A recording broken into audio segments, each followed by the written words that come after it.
Welcome to Pasos Futuro, a special edition of Good Day DePaul. In our news, Chicago's Latino community deals with President Trump's immigration policies. Gun violence in the city, how one Latino community is coping. And the Windy City Kid, Chicago's Joshua Hernandez, hopes to become the city's next great boxer. I'm Sebastian Jimenez. And I'm Tony Hawthorne, and this is Pasos Futuro.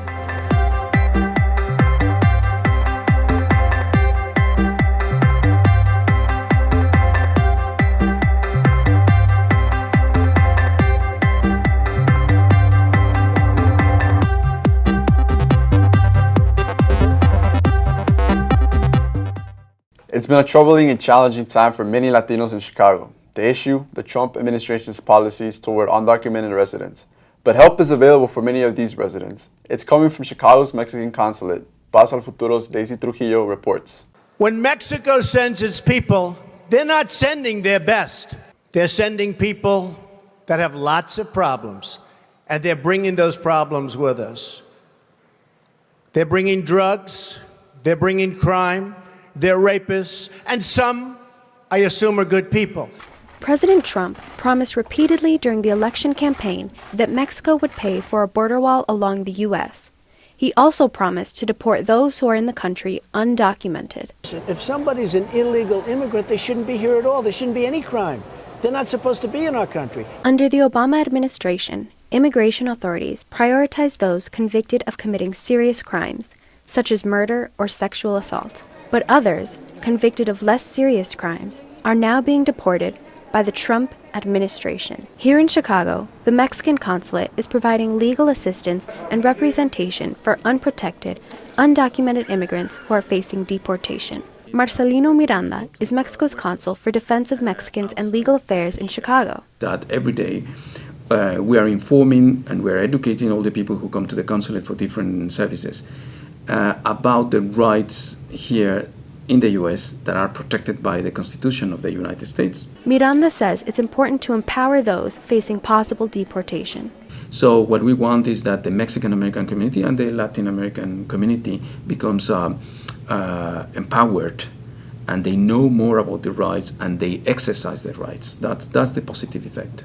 But if residents are deported, the consulate is also providing them financial and legal advice, as well as help with finding jobs in Mexico. 17 years old, Marcos Hernandez is undocumented. He was born in Mexico. He was at the Mexican consulate getting his passport in order to travel within the United States. Hernandez is applying for DACA, Deferred Action for Undocumented Young People. This allows residents who came to the U.S. as children to stay here, at least temporarily. In the meantime, Hernandez is concerned. Yeah, it motivates me to do this even further, because if I don't do this, then I get stopped by the cops, I'm more than likely to be deported. Hernandez says his parents fear for his safety. Yeah, they feel frightened because they don't have the opportunities I have to stay in this country. So, I'm the only person here that can stay. The rest of them got deported, so. Well, I feel sad. Nothing else I can say. I want to stay here to become a better person, to provide for society. As these families wait for answers, the Mexican consulate tries to give them hope. Every day we are dealing and we are working with people. And that's something that is, and it's amazing, and it's very rewarding, and it's nice about the work that we are doing at the consulate. We as diplomats, we are not only representing our government, our country here in the U.S. At the same time, we are helping people, real people, and that's something that we can come across with dramatic cases. That's every day. The Mexican consulate, despite immigration restrictions and deportation fear, promises to provide information sessions and assist those applying for citizenship or facing deportation. For any immigration concern, contact the number below. For Pasos al Futuro, I'm Daisy Trujillo. In many Latino communities, the Trump immigration policies have caused fear and led people to stay in their homes. And that's impacted Latino businesses in neighborhoods like Little Village. Pasos Futuro, Maria Graves has details. The Trump immigration policies have impacted many Hispanic neighborhoods in Chicago, including Little Village. This isn't right. I've been here since 1968. This has never existed before with another president. He's discriminating people a lot, and that isn't right. And many of these people have been afraid to leave their homes. This has caused the traffic for businesses in Chicago Hispanic communities to decline. The majority are afraid to go out. The streets are desolated, the stores are empty, and businesses are closing. Vicente Torres owns an auto repair shop in Little Village and is also a board member on the community's Chamber of Commerce. He's seen and felt the economic decline firsthand, with his business suffering. Years ago, the economy in Little Village is very strong. After this new president, especially in the first month of this year, the economy collapsed very, very hard. Obviously, my business collapsed like 40, sometimes 50%, so it's too much.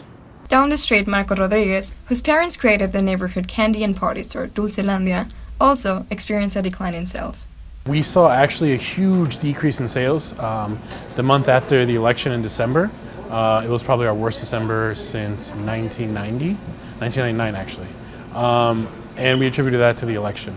After that, people started calming down and we saw an increase in sales once again.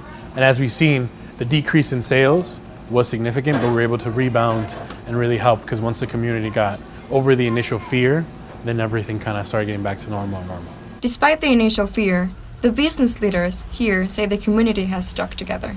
I believe that all the families, the community, especially La Villita, it's a very strong community, and I trust all my people.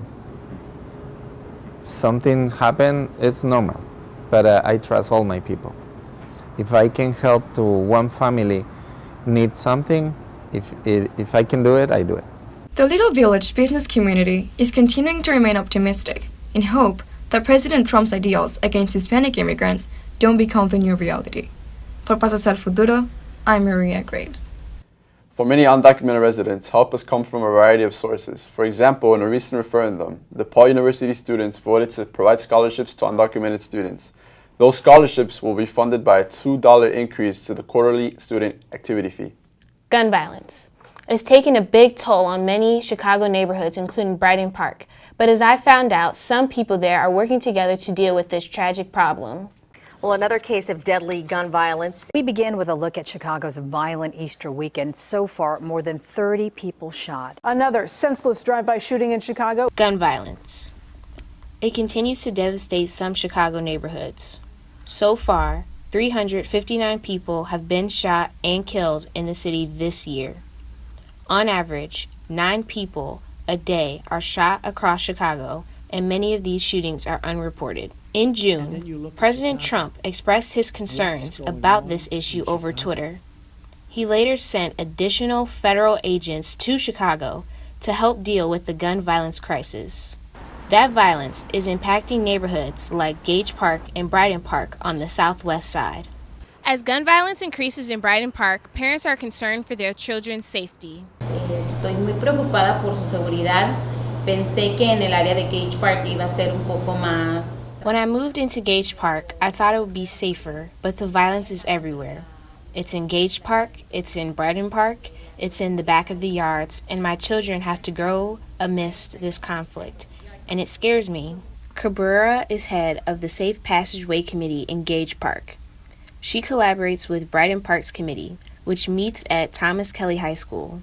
The school hosts a neighborhood council program that allows students from 18 to 24 a safe place to voice their ideas and concerns on this citywide dilemma. Mackenzie Rieger says, although she feels safe in the classroom, she fears for her life walking to school. I remember someone from my school got shot, and it made me not want to go to school. They were on their way to school, and they got shot. They're the future of the streets, and then their lives shouldn't be cut short. You know, they had to be safe. And I believe, you know, that's the number one thing, is think of the children. Maritza Chavez, who has moved out of the neighborhood, says it's time for change. So I think we're beyond the point of enough. When is enough enough? I feel like we've gone past that. And it's just that, you know, once you lose a life, that's when you know that it's affecting somebody. So it's affected somebody's family. It's affected people who are just nearby. It's affected the neighborhood. It's caused fear to even like walk around. It's just, and nothing is being done. For Pasos al Futuro, I'm Tani Hawthorne. Next on Pasos al Futuro, a Latina artist whose work focuses on women. And Chicago's own Joshua Hernandez is working toward a dream, a boxing championship. These stories and more when we return. The flu is unpredictable and can be serious. Who needs to be vaccinated against the flu? You. Get a flu vaccine. For more information, www.flu.gov. In Mexico, a controversy over spying. Investigators say spyware was used to secretly track the work of an international group of experts. The experts had been looking into the disappearance in 2014 of 43 students from a teacher's college. Those students have never been found. The Mexican government bought the spyware, but it's not clear who used it. In Venezuela, demonstrations continue against the government of Presidente Nicolás Maduro. The country is dealing with huge economic problems, including shortages of food and other supplies. Her name is Esperanza Gama, and she's a Chicago artist whose work has gained national attention. Pasos al Futuro, Jocelyn Ortiz has her story. I wanted to do something not decorative, but something that don't create more pain. You know, I identify with my work, but in a way that describes something more, I can say, more peaceful. Since Esperanza Gama was 9, she had dedicated her life to creating artwork that fulfills her mission. She draws, paints, and sculpts pieces that reflect a part of her life. Not just for me, is part of art is part of the humanity, you know, and I think it's what I have so much respect for my work, because it's a present. Much of her artwork focuses on the empowerment of women. I survived for domestic violence, so this is my work. Is many years I create work related to women. I think I have pieces than in my artwork. I have many pieces related to healing that situation that many women suffer, including me. One of her series, called Mujeres de Cuatro Siglos, showcases 6 women she admires, including Frida Kahlo. Another series, called Mujeres con Cuernos, is about women who have been betrayed, but she highlights their strength through a positive light. In January, Gama showcased a series called Maga Lunar, which captures women and the moon. This series came from an old folktale in her native home in Guadalajara, Mexico. Interesting for me because, you know, in Mexico they say when the moon is full moon, the hair grow really long, and when I was little I was believing that, and I saw a picture from the 19th century that women really in Mexico have long hair almost until the floor, but was because it was something religious. Her upcoming series is based on kids. It's dedicated to 3 little girls she was the nanny for in Paris. Most importantly, it's about her son. Much of her artwork includes the hummingbird, which Gama says represents freedom. Gama hopes anyone who sees her work will be inspired to find their freedom. For more information on Esperanza Gama's artwork, check the link below. For Pasos al Futuro, I'm Jocelyn Ortiz. He's called the Windy City Kid, Chicago's Joshua Hernandez, and he's already made an impact on the boxing world.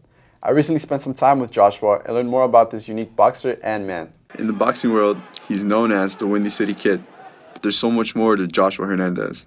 Aside from being a professional boxer, Hernandez is also a full-time student at DePaul University, a dedicated son, and a proud Puerto Rican. In Chicago, we have a pretty big Puerto Rican community in Humboldt Park, and they come out when I fight. I have a lot of supporters that come out when I fight, and you see the Puerto Rican flags in the stands.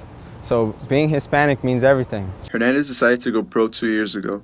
He says 2 things motivate him: family and continuous improvement. I motivate myself because I know I work so hard, and I tell myself that I'm doing all of this for a reason, you know? The 2-time amateur champ aspires to be a champion at the professional level as well. Josh Hernandez's first fight was at the age of 7. His father, Miguel Hernandez, who was also a professional boxer, is Josh's current trainer. I won the Illinois State middleweight title. I also won the WBC USA title in Miami, Florida, which had me ranked 12 in the world in the middleweight division. Miguel says Joshua's boxing talent was first noticed in the Sam Colonna boxing gym. Sam Colonna walked up to me and asked me how many fights I had. I said I had none. he goes, yeah, right, get out of here. He just walked away. My son was working out too. He said, hey, how old is he? And he was, I say, he's like 4 years old, 4 or 5 at the time. And he goes, yeah, right, come on, you know. And he goes, you trained him? I said, yeah, I trained him since, you know, he's been boxing since he was in his mom's stomach. Miguel and Joshua have an understanding that allows them to work as boxer and trainer. When we walk through those doors, I'm not dad, I'm a trainer. However, there are moments when that fine line between family and work can become blurred. When you're a dad, you don't want your son to get hurt. When somebody hits him, I want to, as a father, you don't, you can't prepare yourself.